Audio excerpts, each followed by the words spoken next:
Hello friends, मैं पुजारी यार आप सभी का अपने यूट्यूब चैनल में स्वागत करता हूं और उम्मीद करता हूं आप लोग अच्छे होंगे। आप सबकी पढ़ाई बहुत अच्छी चल रही होगी। तो फ्रेंड्स, मैं आप सभी के लिए सोशियोलॉजी सब्जेक्ट यानी कि समाजशास्त्र विषय लेकर आता हूं। आप सभी प्रतियोगी छात्र छात्राएं जो भी UGC NET JRF assistant professor PGT GIC GDC UP PGT BPSC Delhi triple SB MP SET RPSC यानी Rajasthan Jharkhand Chhattisgarh Uttarakhand Haryana KBS NBS UPSC UPPSC इत्यादि किसी भी ऐसी परीक्षा की किसी भी ऐसे एग्जाम की तैयारी कर रहे हैं जिसमें सोशियोलॉजी सब्जेक्ट से यानी समाजशास्त्र विषय से प्रश्न पूछे जाते हैं, तो ये क्लास उस हर एक एग्जाम के लिए जो है काफी इम्पोर्टेंट है। आने वाली परीक्षाओं में आपका जो भी परीक्षा है समाजशास्त्र विषय से, उस परीक्षा में ये काफी सहयोगी साबित होगा। तो इसलिए आप लोग इस क्लास को जरूर देखिए और इस निःशुल्क क्लास का बेनिफिट उठाइए।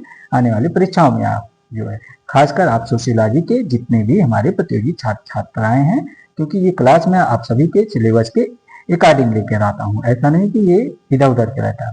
तो आप लोगों से थोड़ा सा मैं माफी चाहता हूँ, मेरी क्लास आप लोगों की कंटिन्यू नहीं हो पा रही। इसके पीछे कारण यह है मेरा सिस्टम जो है ना, थोड़ा सा इसमें प्रॉब्लम आ गया है जो मैं बार बार ठीक करा रहा हूँ, सही नहीं हो रही। और प्रॉब्लम क्या आप लोग जान ही रहे, पहले जिस तरह आवाज आती थी क्लास की अब उस तरह आवाज नहीं आ रही, बहुत स्लो आती थी। फिर ठीक कराया तो फिर आवाज में थोड़ी भनभनाहट थी। और इसका जो पिन है ना जिसमें माइक वाला आपका सेटिंग किया जाता है, वो पिन ही खराब हो गया था। फिर मैं उसको ठीक कराया था, जिस कारण आपकी क्लास नहीं, अब हालांकि ठीक हो गया है लेकिन फिर भी आवाज उतनी अच्छी नहीं है। आवाज में जो है क्या कहते हैं, थोड़ा खनखनाहट है, जो नहीं होता है साफ सुथरी तो नहीं। लेकिन आप सभी की परीक्षाएं लगी हुई है, खासकर जो यूपी पीजीटी वाले हैं, जो असिस्टेंट प्रोफेसर यूपी के हैं और जो एमपी के हैं और आपका बिहार वाले जो भी प्रतियोगी छात्र छात्राएं, सभी को कुल मिला के परीक्षाएं लगी हैं। तो इसलिए मैं सोच रहा हूँ आप लोगों की क्लास इधर जो है कंटिन्यू करा दूं और फिर थोड़ी सी मुझे नया सिस्टम लेने में जो है व्यवस्था करने में दिक्कत है। बाकी चीजें आप लोग खुद समझदार हैं, आप लोग जो प्रतियोगी छात्र हैं, तो उसमें कुछ बताने की जरूरत नहीं है। तो जैसे मेरे पास थोड़ा सा होगा मैं नया सिस्टम लेकर आप लोगों की क्लास अच्छे से कराऊंगा। लेकिन आप लोगों की परीक्षाएं लगी हुई हैं, उस परीक्षाओं को ध्यान में लेके जो है ध्यान रखते हुए मैं सोच रहा हूँ कि आप लोगों का क्लास कंटिन्यू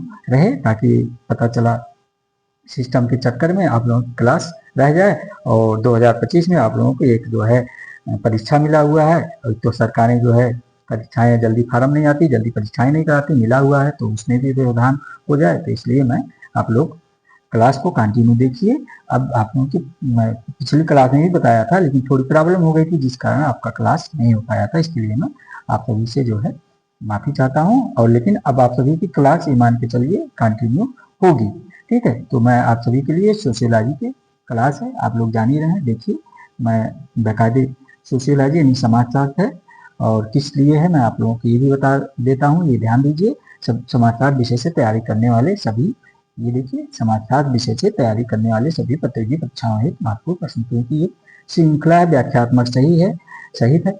मैं लिख देता हूँ, कोई चीज छुपा के नहीं रखता, क्योंकि ऐसा नहीं मैं वन लाइनर बता के चला जाऊं। मैं एक एक क्वेश्चन का जो है आपके सामने विस्तार लेकर आता हूं। तो ज्यादा समय ना लेते हुए आइए देखते हैं आज का प्रश्न क्या है आप सभी के लिए।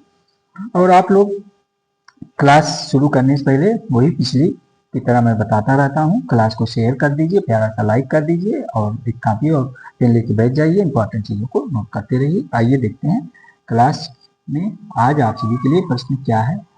ये प्रश्न उत्तर नंबर 1 आपका क्या कह रहा है, और नोट करते हुए आप लोग चलिए फ्रेंड्स।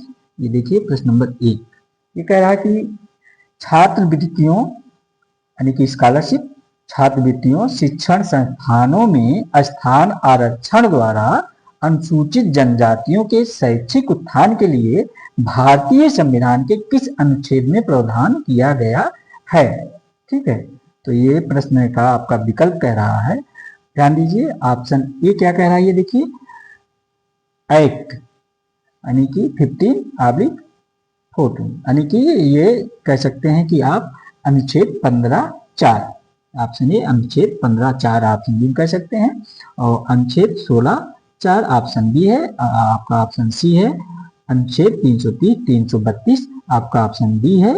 अनुच्छेद 339 और 1।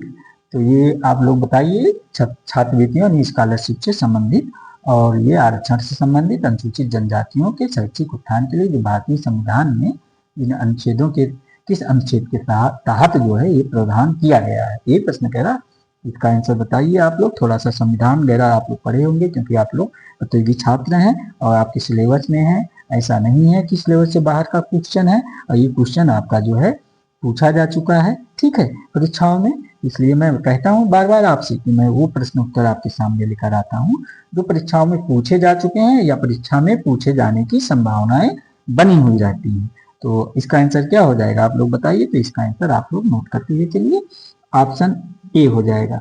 इसका आंसर देखिए ऑप्शन ए हो जाएगा। ऑप्शन ए क्या है, ये आपका अनुच्छेद 15(4), जो 15(4) अनुच्छेद है ये, इसी में आपका जो है अनुसूचित जनजातियों के शैक्षिक उत्थान के लिए और स्कॉलरशिप वगैरह के लिए व्यवस्था कर रखा गया है, ठीक है। तो ऑप्शन ए इसका नोट कर लीजिए। बाकी आपका ये अनुच्छेद जो है ऑप्शन बी हो गया, क्या ये नोट करिए, ऑप्शन बी 16(4) अनुच्छेद। 16(4) क्या कह रहा है, 16(4) कह रहा है जो राज्य के पिछड़े नागरिक हैं उनके लिए जो वर्ग के हैं उनके पक्ष में ये प्रतिनिधित्व के जो राजकीय राय में राज्य के अधीन सेवाओं में पर्याप्त नहीं है उनकी बातें करता है, ठीक है। अनुच्छेद 16(4) यानी पिछड़े वर्ग के लिए ये है आपका 16(4).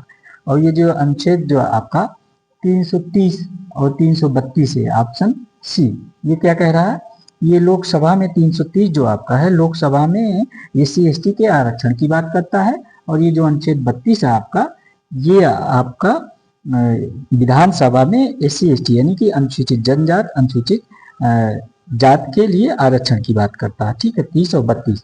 और ये जो आपका ऑप्शन डी है 339 से, ये क्या है की बात करता है, 339 जो है ये राष्ट्रपति द्वारा जो राज्य के अनुसूचित क्षेत्र हैं जिसमें प्रशासन और कल्याण संबंधी बात किया जाता है उसी के प्रावधानों की बात करता है। आप जो है ये आर्टिकल जो है आपका 339 और 01, ठीक है, यानी कि अनुच्छेद 339(01) आपका ऑप्शन डी। तो उम्मीद करता हूँ प्रश्न नंबर 1 आप समझ गए होंगे। आइए देखते हैं, क्योंकि संविधान से जो प्रश्न बनते हैं ये कुछ आप लोग पढ़ जो है लीजिएगा, सिलेबस देख लीजिएगा। आप लोग अपना सिलेबस तो देखे ही होंगे, तो उसी अनुसार ये प्रश्न है। तो आइए देखते हैं प्रश्न नंबर 2 आपका क्या कह रहा है। प्रश्न नंबर 2 ये कह रहा है भारतीय संविधान के तहत अनुसूचित जातियों के शैक्षिक तथा आर्थिक हितों के उन्नयन हेतु निम्नलिखित में से किसमें प्रावधान किया गया है। यही कह रहा प्रश्न 2 कि भारतीय संविधान के तहत अनुसूचित जातियों के शैक्षिक तथा आर्थिक हितों के उन्नयन हेतु निम्नलिखित में से किसमें प्रावधान किया गया है। तो इसका आंसर क्या हो जाएगा आप लोग बताइए। ऑप्शन ए कह रहा है आपका उद्देशिका में है, ऑप्शन बी कह रहा है निदेशक तत्व में है, ऑप्शन सी कह रहा 8वीं अनुसूची में है, और ऑप्शन डी कह रहा आपका अनुच्छेद 18 में है। तो इसका आंसर क्या हो जाएगा। तो इसका आंसर नोट करते हुए चलिए, प्रश्न नंबर 2 का ऑप्शन बी हो जाएगा। तो ऑप्शन बी क्या है, निदेशक तत्व। ये प्रश्नानुसार इसका आंसर आपका ऑप्शन बी हो जाएगा, क्योंकि ये देखिए कह रहा है ना कि भारतीय संविधान के तहत अनुसूचित जातियों के शैक्षिक तथा आर्थिक हितों के उन्नयन हेतु निम्नलिखित में से किसमें प्रावधान किया गया। तो ये आपके निदेशक तत्वों में प्रावधान किया गया, क्योंकि जो इसके अधीन है निदेशक तत्वों के अनुच्छेद 46 नोट कर लीजिए। इसमें कहा गया है कि जो है राज्य के जो दुर्बल यानी जो कमजोर लोग हैं, जो अनुसूचित जातियों के अनुसूचित जनजातियां जिसमें आती हैं, इसमें दुर्बल कमजोर अनुसूचित जातियां अनुसूचित जनजातियां और शिक्षा के संबंधित और आर्थिक हितों की उनकी रक्षा करने हेतु सभी प्रकार के सामाजिक अन्याय एवं शोषण के जो लोगों द्वारा किया जाता है तो उसके बचाव किया गया है, इसी जो आपके अनुच्छेद 46 में कहा गया जी, ठीक है, निदेशक तत्वों के अधीन। तो उम्मीद करता हूँ ये प्रश्न भी आप लोग समझ गए होंगे। आइए देखते हैं आपका अगला प्रश्न, प्रश्न नंबर 3 क्या कह रहा है। प्रश्न उत्तर नंबर 3 नंबर प्रश्न कह रहा है आपका अनुसूचित क्षेत्रों वाले राज्य के राज्यपाल को भारतीय संविधान की किस अनुसूची में आदिवासियों के हित में शक्तियां प्राप्त है। अनुसूचित क्षेत्रों वाले हर राज्य के, मतलब प्रत्येक राज्य की बात कर रहा, जो राज्यपाल हैं उनको जो है भारतीय संविधान की किस अनुसूची में जो आदिवासी यानी कि ST अनुसूचित जनजाति की बात कर रहे हैं उनके हित में जो शक्तियां प्राप्त है वो किस अनुसूची में प्राप्त है। तो आपका ऑप्शन ए कह रहा है पांचवी अनुसूची, ऑप्शन बी कह रहा आठवीं अनुसूची, ऑप्शन सी कह रहा चौथी अनुसूची, ऑप्शन डी कह रहा तीसरी अनुसूची। तो इसका आंसर क्या हो जाएगा प्रश्न नंबर 3 का आप लोग बताइए। तो ये देखिए आपका जो पांचवी अनुसूची है इसका आंसर हो जाएगा पांचवी अनुसूची, यानी कि ऑप्शन ये इसका सही आंसर है।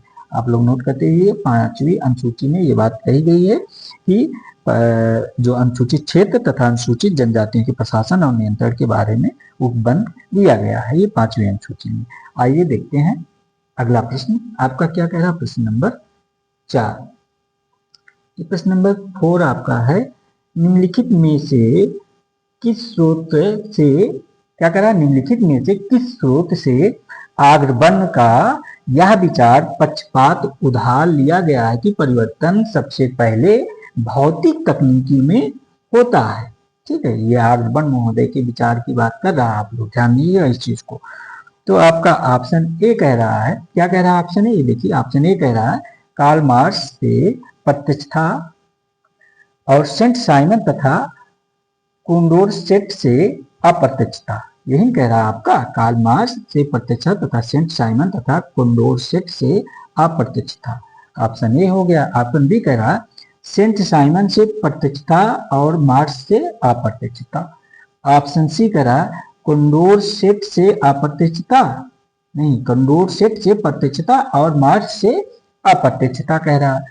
ऑप्शन डी कह रहा है ग्रेबियल टार्ड से प्रत्यक्षता। इसका आंसर क्या हो जाएगा आप लोग बताइए, कि प्रश्न ध्यान देंगे तो समझ में आएगा कि निम्नलिखित में से किस स्रोत से जो आर्यभट्ट महोदय का विचार है उसमें प्रत्यक्षता उधार लिया गया है कि परिवर्तन सबसे पहले भौतिक तकनीकी में होता है। तो इसका आंसर क्या है, तो इसका आंसर देखिए आपका नोट कर लीजिए, ऑप्शन ए हो जाएगा। ठीक है, ऑप्शन ए क्या कह रहा है कार्ल मार्क्स से प्रत्यक्षता और सेंट साइमन तथा कोंडोरसेट से अप्रत्यक्षता, ये आर्यभट्ट के विचार को उधार के स्वरूप लिया गया है। ठीक है, ये आपका ऑप्शन ही हो जाएगा, नोट कर लीजिएगा। ठीक है, प्रश्न जो है आपका थोड़ा कठिन लगेगा, कठिन इसलिए लगेगा क्योंकि ये कमजोर अल्पसंख्यक वर्ग टॉपिक से है और सामाजिक परिवर्तन से आज के प्रश्न लिए गए हैं, जो कि यहाँ से प्रश्न बराबर आपके चाहे यूजीसी नेट जेआरएफ दे रहे हैं आप उसमें भी पूछा जाता है, पीवीटी में भी पूछा जाता है, असिस्टेंट प्रोफेसर वाले तो ध्यान देंगे ही, उसमें तो पूछा ही जा रहा है। और क्योंकि आप सभी का परीक्षा भी लगा है तो मैं चाह रहा हूँ कि आप लोगों को 2025 में जरूर एक पॉजिटिव रिजल्ट मिल जाए और आप सब जो है एक बेरोजगार का जो ठप्पा लगा है, बेरोजगार से रोजगार का ठप्पा भी लग जाए। और उसको छोड़िए, जो असिस्टेंट प्रोफेसर के एग्जाम दे रहे हैं वो जान ही रहे हैं इसका सैलरी वगैरह कितनी जो है रुपये की सर्विस है, कितना मान सम्मान का सर्विस है। ठीक है, तो एग्जाम तो कठिन होगा ही भाई, जब अच्छा सैलरी, अच्छा रुतबा, अच्छा सम्मान है, क्लास 1 में आप जा रहे हैं तो ऐसे थोड़ी हो जाएगा। चाहे आप असिस्टेंट प्रोफेसर वाले हों, जिसी नेट जेआरएफ वाले बच्चे हों, या आपके पीजीटी बच्चे हों जो लेक्चरर बन रहे हैं। ठीक है, तो आइए देखते हैं सॉरी फ्रेंड्स, आइए देखते हैं प्रश्न नंबर 5 क्या कह रहा है आपका। ये प्रश्न नंबर 5 कह रहा है निम्नलिखित पर विचार कीजिए। क्या कह रहा है, निम्नलिखित पर विचार कीजिए। क्या है निम्नलिखित, कह रहा है ऑप्शन ए सामूहिक क्रिया, ऑप्शन बी कह रहा है नेतृत्व, ऑप्शन सी कह रहा है विचारधारा और हित, ऑप्शन डी कह रहा है उपरोक्त सभी। है ना, यही कह रहा है आपका प्रश्न नंबर 5। क्योंकि ये देखिए निम्नलिखित पर विचार कीजिए, यानी सामूहिक क्रिया ऑप्शन ए हो गया, ऑप्शन बी हो गया नेतृत्व, ऑप्शन सी हो गया आपका विचारधारा। ये तो सभी जो है इंपॉर्टेंट आपके लग रहे हैं। तो विचार क्या करना, नेतृत्व भी जरूरी है किसी चीज के लिए, विचारधारा और हित अच्छा होना ही चाहिए। तो और समाज और सामूहिक क्रिया यानी सामूहिक रूप से ये होना चाहिए। तो इसका इस हिसाब से आपका आंसर ऑप्शन डी हो जाएगा। ठीक है, थोड़ा सा कॉमन सेंस लगाएंगे तो इसका आंसर आप लोग गलत नहीं करेंगे, तो आप उपरोक्त सभी इसी प्रकार सही हो जाएगा। तो इसमें तो कुछ है नहीं, क्योंकि सामाजिक जो है आपके जो आंदोलन होते हैं सामूहिक रूप से व्यवहार का एक रूप है ये जिसमें जो है अधिक से अधिक संख्या में व्यक्ति शामिल होते हैं और एक सामाजिक उद्देश्य की प्राप्ति हेतु कार्यक्रम बनाकर या मिलीजुली कार्रवाई संगठित रूप से किया जाता है। तो इस हिसाब से सामूहिक क्रिया, नेतृत्व, विचारधारा आपका तीनों आ जा रहा है, इसलिए उपरोक्त सभी आपका सही आंसर हो जाएगा। आइए देखते हैं अगला प्रश्न, प्रश्न नंबर 6। ध्यान दीजिए क्या कह रहा है आपका, ये प्रश्न नंबर 6 ये कह रहा है कि निम्नलिखित में से कौन सा युग्म सही रूप से सुमेलित है। ये कह रहा है निम्नलिखित में से कौन सा युग्म सही रूप से सुमेलित है। तो इसका आपका ये सुमेलित का प्रश्न है, ठीक है। ये देखिए यहाँ जो ये बीच में गैप किया ये सब सुमेलित का है, देखिए आपका इंडिकेटर यहाँ है, ठीक है। मैं निशान कर देता हूँ, कंफ्यूजन ना हो। जिसे कह रहा है ऑप्शन ए पिछड़ी जाति आंदोलन, जो ऑप्शन ए कह रहा पिछड़ी जाति आंदोलन, ये बहराम माला बारी बता रहा है आपका। ऑप्शन बी कह रहा महिला आंदोलन, ये भारत सरकार अधिनियम 1935 कह रहा। ऑप्शन सी कह रहा सामाजिक सुधार आंदोलन, रामकृष्ण मिशन के तहत आ रहा सामाजिक सुधार आंदोलन। ऑप्शन डी कह रहा भक्ति आंदोलन, एनी बेसेंट। तो इसका तो आंसर साफ साफ मुझे तो दिख रहा है, अब आपको दिख रहा है कि नहीं जो है। अगर आप लोग कॉमन सेंस लगाएंगे, थोड़ी सी पढ़ाई किए होंगे, तो ये इसका आंसर प्रश्न नंबर 6 का ऐसे ही सही कर देंगे आप लोग, ठीक है। क्योंकि इसमें कह रहा है ना कि निम्नलिखित में से कौन सा युग्म सही रूप से सुमेलित है, तो सही रूप से, बाकी तीन तो सही रूप से है नहीं, कोई एक है सही रूप से है। तो ऐसे मुझे तो इसका आंसर साफ साफ दिख रहा है, आपका ऑप्शन सी हो जाएगा। ये देखिए ऑप्शन सी कैसे हो जाएगा, बताइए। सामाजिक सुधार आंदोलन कौन किया है? ये रामकृष्ण मिशन के द्वारा, और रामकृष्ण मिशन की स्थापना किसने किया है? स्वामी विवेकानंद जी ने किया है।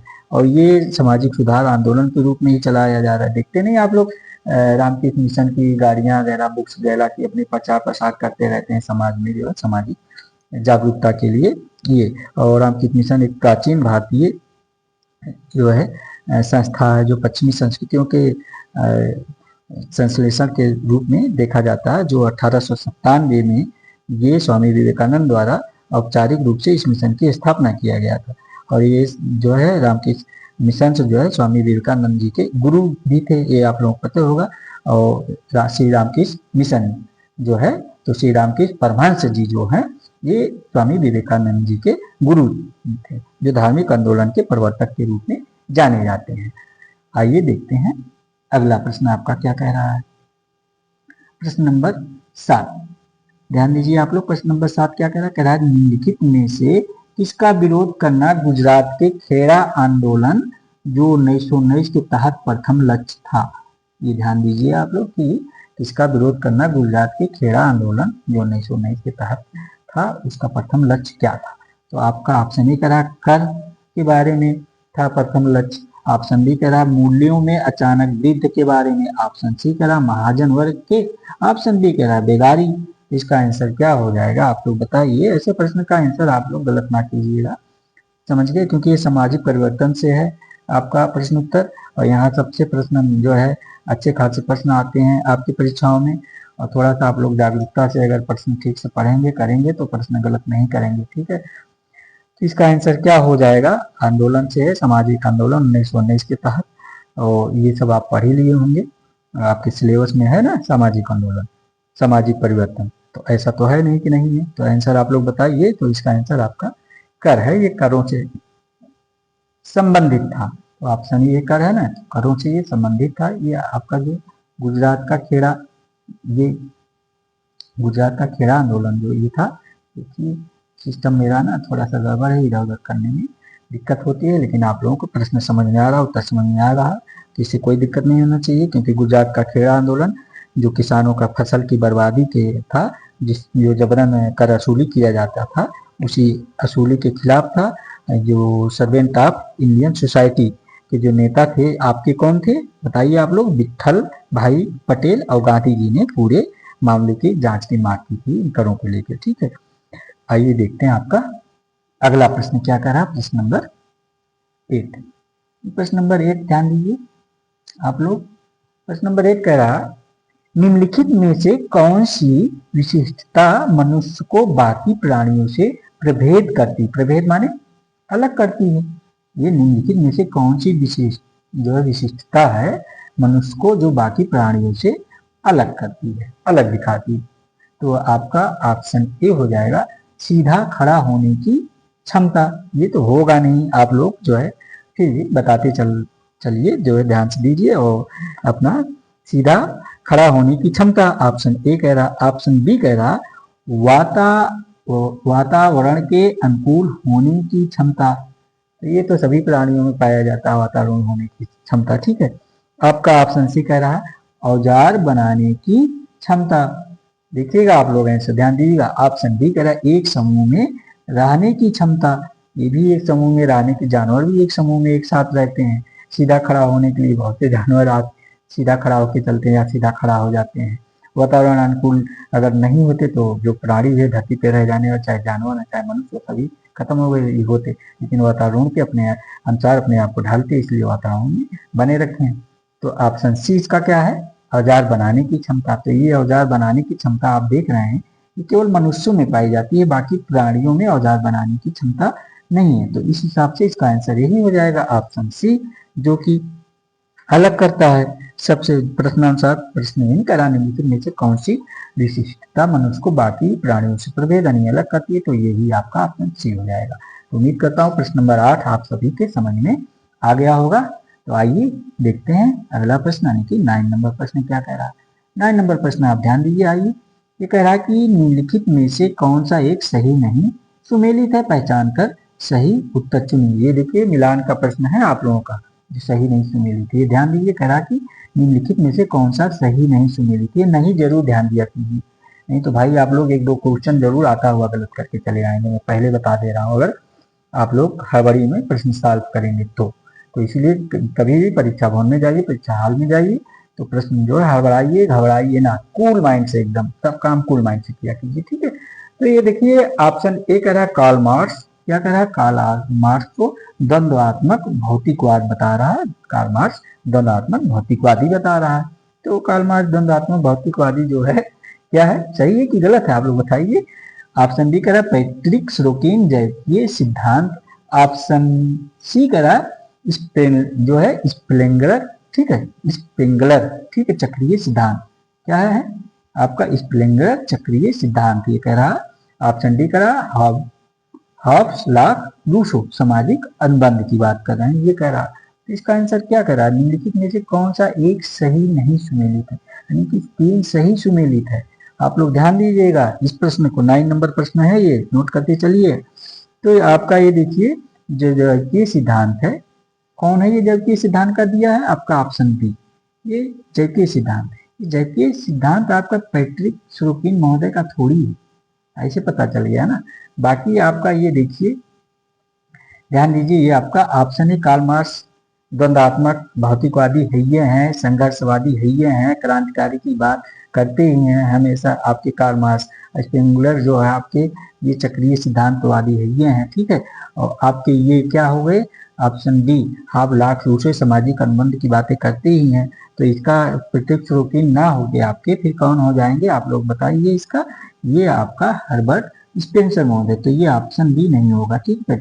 तो हर्बर्ट स्पेंसर महोदय हो जाएंगे, आप लोग इसको नोट कर लीजिएगा, क्या ये हर्बर्ट स्पेंसर, ठीक है, नोट कर लीजिएगा। ऑप्शन बी इसका सही आंसर है। आइए देखते हैं, क्योंकि ये जो है मैंने बता ही दिया ना, ये आपके जो मार्क्स हैं ये हमेशा आदिम समाज, पुरातन समाज, साम्यवादी समाज, पूंजीवादी समाज जो है सर्वहारा वर्ग की बात करते हैं। तो इसके बारे में आप लोग जान ही रहे हैं। और इनका एक कार्ल मार्क्स जो महोदय हैं, इनकी जो पुस्तक एक है बहुत फेमस है, जर्मन आइडियोलॉजी, ठीक है। क्या है, जर्मन आइडियोलॉजी है तो बहुत पुस्तक, लेकिन आप लोग पढ़े हैं कार्ल मार्क्स आपके सिलेबस में, आप लोग अच्छे से पढ़ डालिएगा। लेकिन ये आप लोग जो है बार बार पूछा जाता है जर्मन आइडियोलॉजी किसकी, तो ये आप कार्ल मार्क्स महोदय का नोट करके रखिएगा आप लोग। आइए देखते हैं अगला प्रश्न, प्रश्न नंबर 10 क्या कह रहा है आप लोगों का, ये प्रश्न का नंबर 10 नंबर प्रश्न कह रहा कार्ल मार्क्स के अनुसार निम्नलिखित पर विचार कीजिए। ये जो कार्ल मार्क्स देखिए फिर इन्हीं से आ गया कार्ल मार्क्स महोदय, ठीक है। कार्ल मार्क्स के अनुसार निम्नलिखित पर विचार कीजिए। क्या विचार करना भैया, और सबसे पहले क्रम कहाँ से शुरुआत होती है, क्रम पर की शुरुआत की विचार करना आप लोग कार्ल मार्क्स के अनुसार। ध्यान दीजिए कार्ल मार्क्स आप लोग बराबर पढ़े हैं, तो मैंने भी बता ही दिया जो है शॉर्टकट में। ये आपका ऑप्शन है प्राचीन समाज कह रहा है। क्या कह रहा है ऑप्शन ए आपका, नोट कर लीजिए, प्राचीन समाज। ऑप्शन बी सामांतिक समाज। ऑप्शन सी आदिम समाज। ऑप्शन डी एशियाटिक समाज, यही कह रहा है। तो इसका आंसर क्या हो जाएगा आप लोग बताइए कार्ल मार्क्स के अनुसार, प्रश्न नंबर 10 का। इसका आंसर देखिए प्रश्न नंबर 10 का क्या हो जाएगा, ये किसकी बात करते हैं, तो ऑप्शन सी हो जाएगा, आदिम समाज की ही बात करते हैं आपके कार्ल मार्क्स। ये देखिए मैं आपको घेरा कर दिया ताकि आप लोग इसका आंसर याद करके रखेंगे। आदिम समाज की बात करते हैं ना कार्ल मार्क्स आपके, क्योंकि जो आपके कार्ल मार्क्स हैं ये एक विकासवादी क्रम में इनका आदिम समाज आता है। नोट करना चाहें आप नोट कर लीजिए। विकासवादी क्रम में कार्ल मार्क्स का आदिम समाज आता है, फिर पुरातन समाज आता है, फिर साम्यवादी समाज आता है, फिर पूंजीवादी समाज आता है और अंततः साम्यवादी समाज की बात ये करते ही नहीं। और प्रथम तीन जो ये समाज की बात बताते हैं युग बीत चुका है और चौथा जो चल रहा है पांचवा मानते हैं। और इसका जो उल्लेख है कार्ल मार्क्स का मिलता है ना कि जो जर्मन आइडियोलॉजी बुक है उसी में इन्होंने विस्तार पूर्वक से कर रखा है। तो आइए देखते हैं अगली पुस्तक क्या है, ये अगला प्रश्न क्या है। सॉरी फ्रेंड्स, अगला प्रश्न क्या है। प्रश्न नंबर 11 आपका क्या कह रहा है, ध्यान दीजिए आप लोग। प्रश्न उत्तर नंबर 11 नंबर कह रहा है राष्ट्रीय स्तर की वैधानिक संस्था की तरह महिलाओं के लिए राष्ट्रीय आयोग की स्थापना निम्नलिखित में से किस लिए की गई, है ना। ये राष्ट्रीय स्तर की बात कर रहा है कि राष्ट्रीय स्तर की वैधानिक संस्था की तरह महिलाओं के लिए राष्ट्रीय आयोग की स्थापना निम्नलिखित में से किस लिए की गई। तो आपका ऑप्शन ए क्या कह रहा है कि महिलाओं के लिए संवैधानिक तथा विधिक सुरक्षा की समीक्षा हेतु किया गया था। अब ऑप्शन बी कह रहा महिला पुरुष में सामाजिक भेदभाव के आधार पर अंतर का उन्मूलन, क्या है, अंतर का उन्मूलन करने हेतु किया गया था। ऑप्शन सी कह रहा महिला पुरुष में सामाजिक भेदभाव के आधार पर महिलाओं के प्रति पूर्वाग्रहों का उन्मूलन करने हेतु। और ऑप्शन डी कह रहा है महिलाओं की परिस्थिति में सुधार करने हेतु। तो इसका आंसर क्या हो जाएगा जो प्रश्न कह रहा है आपका, ध्यान दीजिए। प्रश्न नंबर 11 है राष्ट्रीय स्तर की वैधानिक संस्था की तरह महिलाओं के लिए राष्ट्रीय आयोग की स्थापना निम्नलिखित में से किस लिए की गई थी। जो आपका ये राष्ट्रीय महिला आयोग की स्थापना किया गया था। तो ये जो आपका option A B C D है इनमें से आपको बताना है क्या किस लिए किया गया था। तो इसका आंसर आप लोग नोट करते चलिए, ऑप्शन ए हो जाएगा। ऑप्शन ए क्या है ये देखिए, ऑप्शन ए क्या है, ये महिलाओं के लिए संवैधानिक तथा विधिक सुरक्षा की समीक्षा हेतु ये राष्ट्रीय महिला आयोग की बात की गई थी ताकि इनके ऊपर कोई जुर्म ज्यादती हो किसी प्रकार का तो ये राष्ट्रीय महिला आयोग उसको संवैधानिक रूप से समीक्षा करेगी और उसमें जो प्रावधान होगा उसका कार्रवाई जो है क्रियान्वयन में प्रेषित करेगी। ठीक है, ये प्रश्नानुसार यही है। तो अगला प्रश्न देखते हैं क्या आपका, प्रश्न नंबर 12 आपका आ गया। 12 प्रश्न नंबर क्या कह रहा नोट करते हुए चलिए। प्रश्न नंबर 12 नंबर प्रश्न कह रहा सामाजिक परिवर्तन में चमत्कारिक नेतृत्व की भूमिका पर निम्नलिखित में से किसने जोर दिया। ये जो सामाजिक परिवर्तन में चमत्कारी क्या कह रहा है, सामाजिक परिवर्तन में चमत्कारिक नेतृत्व की भूमिका पर निम्नलिखित में से किसने जोर दिया है। तो कौन से थिंकर हो जाएंगे, ऑप्शन ए पैट्रिक सुरोकिन महोदय, ऑप्शन बी विल्फ्रेड प्लेटो, ऑप्शन सी जो है max weber, option D Rajni Kothari. तो इसका आंसर क्या हो जाएगा प्रश्न उत्तर नंबर 12 का। तो आप लोग आंसर बताइए प्रश्न उत्तर नंबर 12 का ये मैक्स वेबर महोदय हो जाएंगे। मुझे जहां तक उम्मीद है आप सभी को इसका आंसर पहले से पता है कि मैक्स वेबर महोदय हो जाएंगे। सामाजिक परिवर्तन में जो चमत्कारिक जादुई की बातें करते हैं, आपके ये नेतृत्व की बातें करते हैं, ये आपके मैक्स वेबर महोदय। ठीक है, तो ये प्रश्न आप लोग समझ ही गए होंगे प्रश्न नंबर 12 मेरे ख्याल से, क्योंकि मैक्स वेबर ये 3 प्रकार के सत्ता की बात उल्लेख कर रखा है, आप लोग जान ही रहे हैं। मैक्स वेबर आपके सिलेबस के हैं, अच्छे से इनको पढ़ लीजिए जो ना पढ़े हों।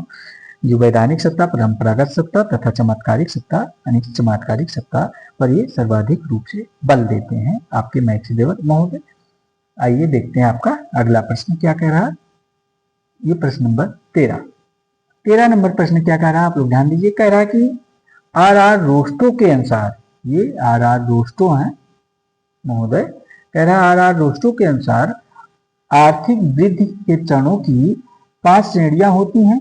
तो निम्नलिखित में से कौन सी इन श्रेणियों में नहीं है। ये आर रोस्टो के अनुसार है। तो आपका ऑप्शन ए करा जो है पारंपरिक समाज, ऑप्शन बी करा उत्पादन के लिए पूर्व शर्त, ऑप्शन सी करा उत्तर औद्योगिक समाज, ऑप्शन डी करा परिपक्वता के लिए जोश। तो इसका आंसर क्या हो जाएगा प्रश्न नंबर 13 का, देखिए आप लोग उत्तर औद्योगिक समाज हो जाएगा आर रोस्टो महोदय के अनुसार। नोट कर लीजिए क्या है इसका आंसर, उत्तर औद्योगिक समाज, यानी कि ऑप्शन सी ये आंसर हो जाएगा। उत्तर औद्योगिक समाज किसके अनुसार, ये आर रोस्टो के अनुसार। जो ये रोस्टो महोदय की जो पुस्तक है, नोट कर लीजिएगा। वैसे रोस्टो महोदय को आप बहुत कम लोग जानते हैं। ऐसे प्रश्न जो है एग्जाम में बहुत कम पूछे जाते हैं। अगर पूछे जाते हैं जान लीजिए आपको बाहर करने के लिए ही पूछे जाते हैं। तो ये रोस्टो महोदय की जो पुस्तक है the stage of economic growth, note कर लीजिएगा, the stage of economic growth a non communist manifesto. इसमें आर्थिक विकास की जो है, इस पुस्तक में इन्होंने आर्थिक विकास के 5 जो है चरणों में बांट रखा है। आर्थिक विकास को 5 चरणों में।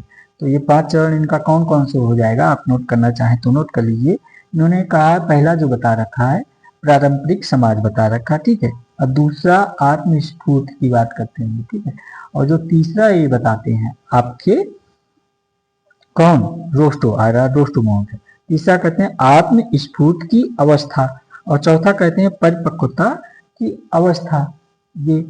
और पांचवा बताते हैं जो लास्ट में उच्च जन उपभोग की अवस्था, पांचवा।